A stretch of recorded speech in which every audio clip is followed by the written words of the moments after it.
A ghost appears in a children's hall in Hokkaido. A scary story actually experienced by my sister who works in the field. 26 years old, restaurant worker, female. This is a true story that my sister actually experienced. My sister is currently working at a children's hall where children gather after school. Her job is to ensure the safety of the children when they play in the gym or outside, to plan recreational activities, and to manage the hall in general. It is often said that where people gather, ghosts gather as well, and the children's hall is no exception, and there is no end to the horror stories. My sister didn't know this until she started working there, but everyone who works at the children's center has had a psychic experience at least once. However, my sister had never had a psychic experience in her life, so no matter how many scary stories she heard, she remained bullish, saying, "I'm sure I'll be fine." However, a few months later, she actually saw a ghost. The children's hall has a gymnasium, albeit a small one, just like a school. After school, the children gathered there to play basketball and tag. A few months after she started working, my sister was frequently asked to watch over the children playing in the gymnasium. The children's hall here is quite old, and the gymnasium equipment is a bit dilapidated, so she had to keep an eye on the children at all times to make sure they did not get hurt. I heard that some staff members had psychic experiences in this gymnasium, but my sister does not believe in such things at all. She was calm and composed, and every day she would watch the gymnasium and make her rounds when it was closed. Then one day, an incident occurred. That day, as usual, my sister was on guard duty in the gymnasium. Due to a school event, there were many children in the lower grades of elementary school at that time, and about 15 people in all were playing. Suddenly, one of the girls started screaming and crying. My sister had been watching the whole scene the whole time and knew that the girl had not fallen or hurt herself, but had really started crying suddenly. I rush up to her and call out, "What's wrong? Does it hurt anywhere?" But the girl did not stop crying, and my sister immediately called for another staff member and moved to a quiet space with the girl herself. I waited for the girl to calm down and be able to talk.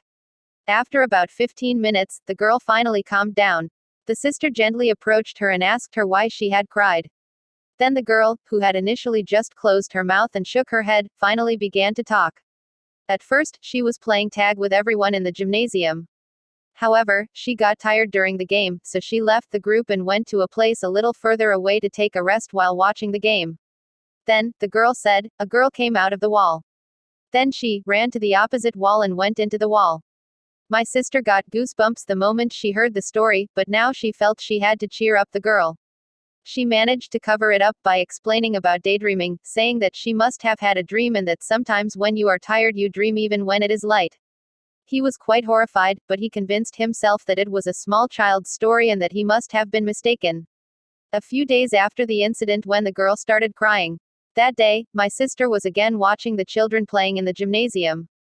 It was still early at that time, around 3 p.m., and there were 7 or 8 children playing. They all started playing tag together. Then, a few minutes later, my sister sees something incredible. My sister was standing by the doorway of the gymnasium, watching the kids, and there was a stage in front of her. There is a stage in front of her, and a girl suddenly came out of the wall on the left side of the stage. As I watched the scene without speaking, the girl slipped past the children playing tag in the gymnasium and went into the wall on the other side. There were only 7 or 8 children playing, so there was no way I could have mistaken her for one of them. That's what that crying child saw the other day.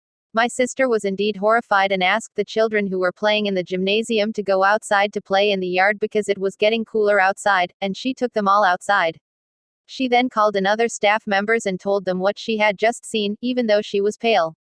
When my sister told them what she had just seen, several of the staff members had the same experience. And in addition to the girl who cried a few days ago, there were several other children who had seen the thing in the past. The thing doesn't do anything in particular, it just comes out of the wall and runs to the opposite wall and disappears. The old story is that some of the staff members who worked there more than 10 years ago had that experience.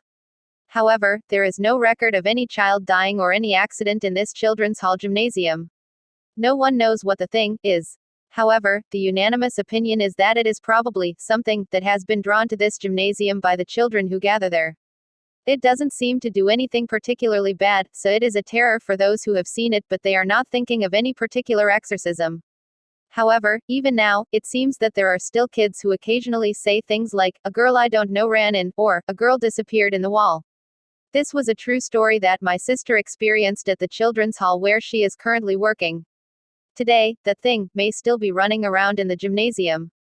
It seems that children's spirits are not always in a geographical pattern, such as having died there. If the place looks like a fun place, it seems to gather as a psychic spirit.